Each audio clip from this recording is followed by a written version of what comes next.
Hello everybody and welcome back to the Turfcast podcast YouTube channel with me, Joe Redman, ahead of this week's game against West Ham United at the London Stadium. But obviously a lot of the main talk is going to be about Sean Dyche leaving. We've discussed it already and I did a live pretty much as soon as it happened. You can go and watch it. It's on the YouTube channel and there will be a podcast out soon. It's just that live, but in podcast form. So if you want to listen to it on your drive to work or whatever on Tuesday, feel free to do that instead. So we won't be discussing that too much in this show. It obviously is going to come up, as it probably will do. But it is mainly going to be about the game against West Ham, who are flying. Let's be honest, they're flying. Gone off a little bit the boil recently in the league, but a massive win in the week against Lyon in the Europa League sets up a semi-final tie against Frankfurt, I think it is, which is a shame. I'd like to have seen the West Ham boys taking over the new camp, but they'll have to take over Frankfurt instead. It's cheaper beer in Germany anyway, also I'm told. I've not been for a while since pre-lockdown. But I'm delighted to announce that we are, of course, going to be chatting to a West Ham fan, and he's here already waiting for us, and that is Gio from Hammers Chat. How you doing, mate? I'm good. Probably better than yourself, but I'm good. Thank you for having me. Yes, I think everybody's better than any Burnley fan at the minute right now. Although I've just seen some comments saying I'm happy he's gone. It was the right time. I just think people are being controversial for the sake of it. I understand it in a way because of the results haven't been good enough. That is, I guess, the be all and end all when it comes to footballing, isn't it? But I don't know. I just felt that. As we've discussed on your channel, I just felt that the timing's all wrong and things like that. But yeah, we'll chat about West Ham to stop me from jumping out the window, if I'm being honest. Talk to me about your season so far then. Obviously, I remember a few seasons ago, I went to London Stadium and tanked you 3-0. I think we were miles of that was the season we actually finished 7th, actually. We were miles above you, that 30 points above you at the time. You boys all ran on the pitch. There was season tickets being thrown at, Brady and co. Now I'm looking at you boys with like envious eyes. Europa League semi-finals, battling for the top 4 at one point, probably more likely battling for 6 now. But you've got to be happy with that, haven't you? Oh, I'm delighted. 4 years ago, that game was pretty much to the day.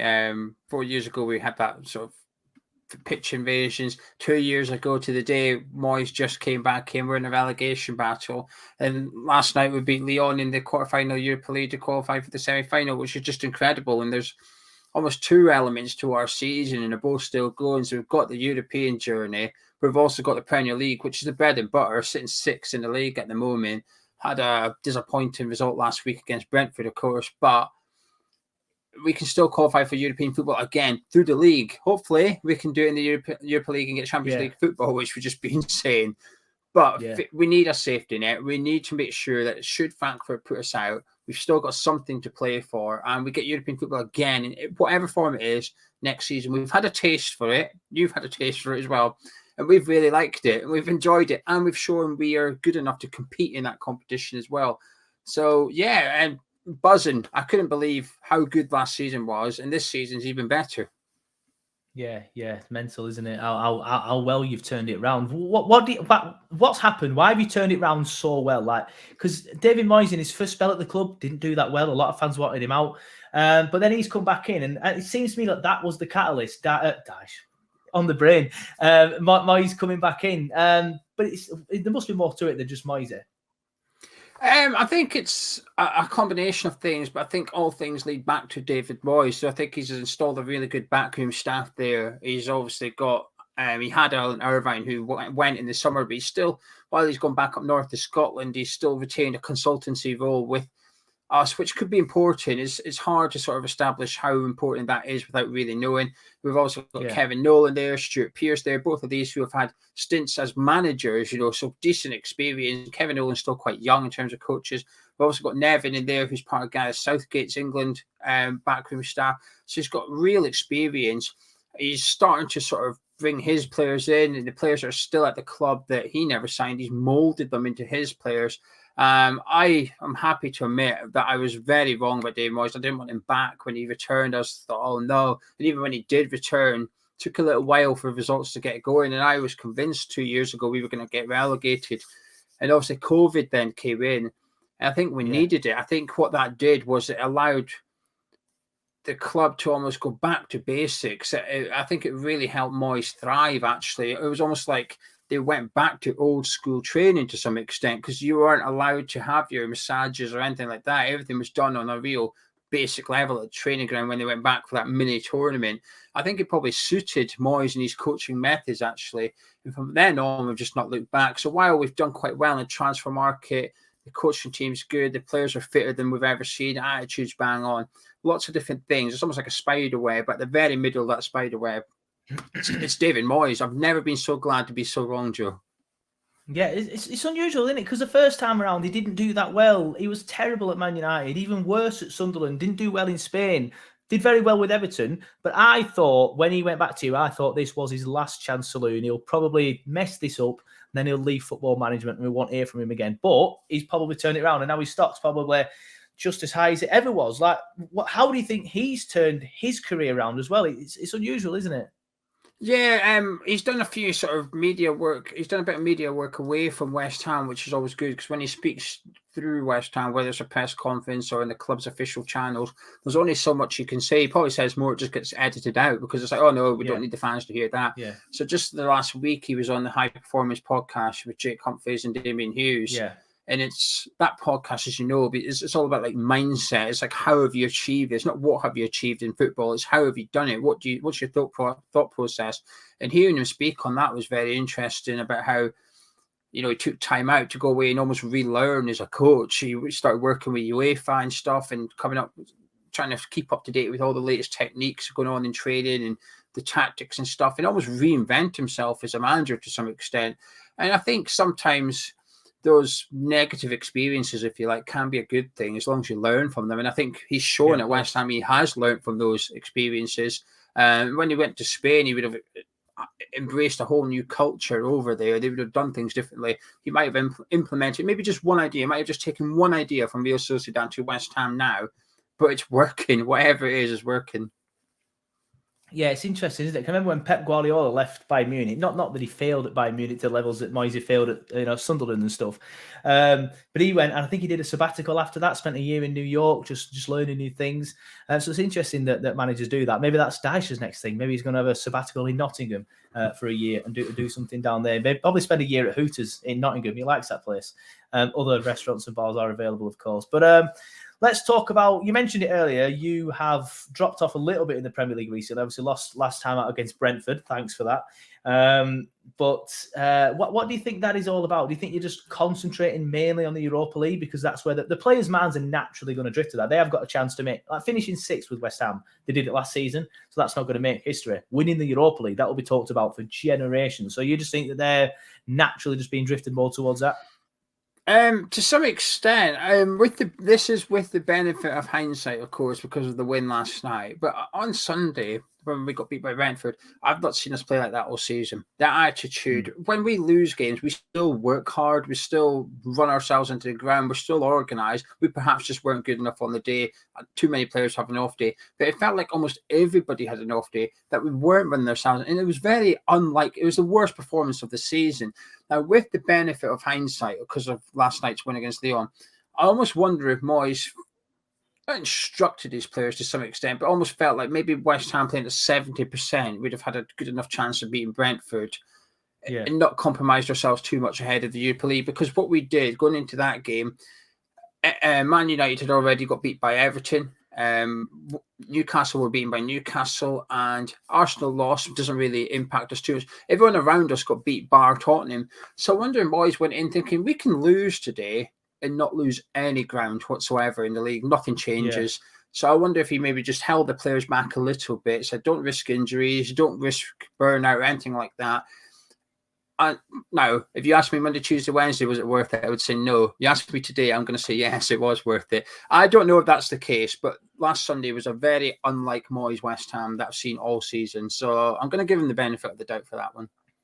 Yeah, I think you've got to be honest, though, aren't you? I think the minds of everyone at the club is going, even yourself, has got to be drifting towards the Europa League. Like, would you rather finish fourth now, or would you rather win the Europa League? You're obviously going to want to win the Europa League. Yeah, so, exactly. Yeah. So it's one of them. I can understand if you drop off a little bit now. Again, I'm not sure the squad's there either to do both and give it 100% in both as well.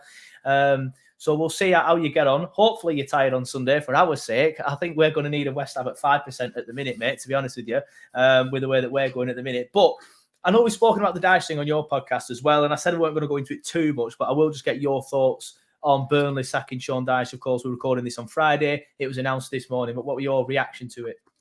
I'm very surprised, shocked actually, that he's gone. I sort of get it. I can see why the owners are perhaps throwing a curveball here, because I think obviously you're looking at your recent results and performances, and I guess the ultimate question is, do we have faith that Sean Dyche can keep us up? I think the answer is probably no. You were a no as well, and you're like, a Burnley fan. You're the most optimistic person going as a fan. You just have to be. Even you were resigned to relegation. And I think it's one last hurrah to try and stay in the Premier League. I don't think there's anything going on behind closed doors, given that the assistant manager, your first team coach, and your goalkeeping coach have all been sacked as well. So for them all to go would suggest it's not something Sean Dyche has done individually behind closed doors. So I'm surprised, kind of get it, but at the same time, I think Sean deserved better. I think in football, there's a lack of loyalty. I think the clubs are the first people to complain about lack of loyalty if a player wishes to leave or something. Oh, where's loyalty? Well, I think you can, within your right, to turn around and say, hang on, the guy's been there for 9.5 years. To some extent, would it not be better off just letting you get relegated with him, letting him have one season in Championship to come back up again? And if it wasn't going to work out, give him a farewell, let him say goodbye to the fans and let the fans say goodbye, because he didn't deserve it to end like this, and the fans of Burnley didn't deserve for it to end like this either. I think that's the saddest part, really, because at least we've got Mark Noble departing this summer at West Ham, but we all know he's departing. At least we're going to have that opportunity to say thank you very much for your memories, Mark. Good luck with the future. And not every manager deserves that send off, but when you've been there for 9.5 years, I think you deserve it. Yeah, of course. And not even just with the longevity, just what he's achieved in the 9.5 years as well. That 100%. It doesn't seem right that we will not see him again at Turf Moor as the Burnley manager. It's just weird. No. It doesn't seem right for me off the top of my head, just thinking out loud. It's just, I can't get my head around the way it's happened, if I'm being perfectly honest with you. But like I said, we've talked about all that. Let's get back into this game. Any injuries and suspensions ahead of the weekend? No, we're feeling quite good, actually. I guess fatigue is the big question. How tired are we after the Lyon game? When we played Tottenham after the Sevilla game, the second leg, that did go to extra time, however, but we were dead on our feet against Spurs. Couldn't compete at all. And it was one of them, we shrugged it off and said, it's all right, Europa League. I would like to see 1 or 2 changes from Moyes. Obviously, Aaron Creswell will come back into the team. He was suspended for Thursday night, so he'll be fresh, and so he should come back into it. There might be 1 or 2 changes that Moyes makes to freshen it up, but there won't be wholesale changes. Even if he wanted to, we just don't have the squad to do it. So I expect to see at least 8 of the starting 11 from Thursday start again. We'll change our keeper. Fabianski will be back in goal, but no fresh injuries. Obviously, Kurt Zuma's out, but apart from that, we're fine. Yeah, fair enough. So we're expecting to see like a similar lineup to the one against Lyon then? Who are we expecting to see? Yeah, I think Fabianski will come back into goal, so that'll be one change. Chris will come into left back.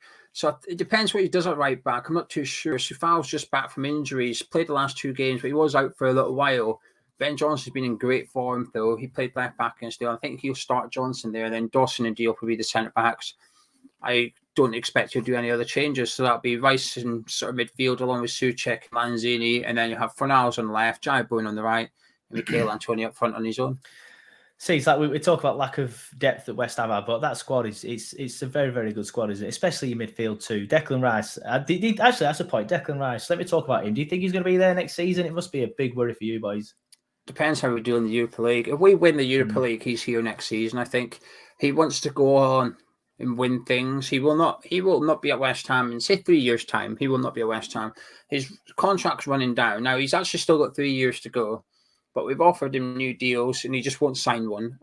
So I think it feels like it's not a money thing. It's not a lack of loyalty thing. It's just that I don't want to commit myself to West Ham and when I don't want to be here. So he's on a relatively low wage for a Premier League player, given that what I think he's on about 50, 60,000 a week or something. It's not that much.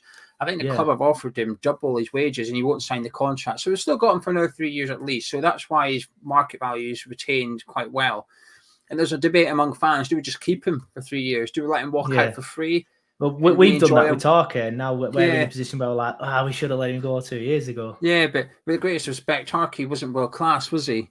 You know, we've got a world-class player here in Declan Rice. So do we just enjoy a world-class player that costs us nothing and he leaves for nothing? But if we win the Europa League, I think he stays because he's 23 years old. He can afford another season and still get a big money move to a big club and go on and win the Premier League. And he will win the Premier League. He will win the Champions League. It won't be at West Ham, but I'm hoping he might win the Europa League, and that'll buy him for another year. And it also gives West Ham one summer to do something to match Declan Rice's ambitions. Can we do it? No, I don't think we can. But if we win the Europa League, we'll qualify for the Champions League. I mean, this is incredible. Imagine that, going into the transfer market in the summer, being able to offer Champions League football to players, maybe like Tarkowski, who's on a Bosman. We can say, here, come to West Ham on a free. And you come. We've now got 4 really good first-team centre-backs, and we've not spent a penny yet. So we'll wait and see. So if we win it, I think he'll stay, but he may go. I'm resigned to losing him, and do you know something? I wish him the best of luck wherever he goes, and I hope he goes on and wins stuff, and I'll be proud. I'm a West Ham fan first and foremost, but I'm also a bit of a Declan Rice fan. So wherever he goes, good luck to him. Fair enough. Yeah, I understand. I agree with you. I do think he's world class. I think if he does go, I think you will lose him. Again, not necessarily this summer, but if he does go, you could do worse than Phillips at Leeds. I don't think he's quite as good, but I think they work well together at England, so I think they know each other well, so he'll know the job quite well. So I think you could do well at getting that. And weakening Leeds would also be fun as well. Yeah. So yeah, that could be a good route to go down. Thoughts on the game then? How are you expecting it to pan out? I think it'll be tough. It's difficult because now we don't know what Burnley's going to do. We don't know we knew you were going to be playing 4-4-2. The one thing is sacking Dyche on Friday morning. Do you really have enough time to change it now? I don't think so. I think whatever you've been working on in training during the week, you sort of got to stick with a little bit. You might make 1 or 2 personnel changes, but I don't think you'll change your tactics too much. I think that would be too risky. I think we'll win comfortably. And when I say comfortably, I don't mean thrash you. I don't think we'll score more than 2, but I expect a clean sheet for West Ham. The only reason I think you boys are going down is because of lack of goals. You just can't score to save your life. I always say clean sheets win your titles, but goals keep you in the Premier League. When you're down the bottom, you will concede goals.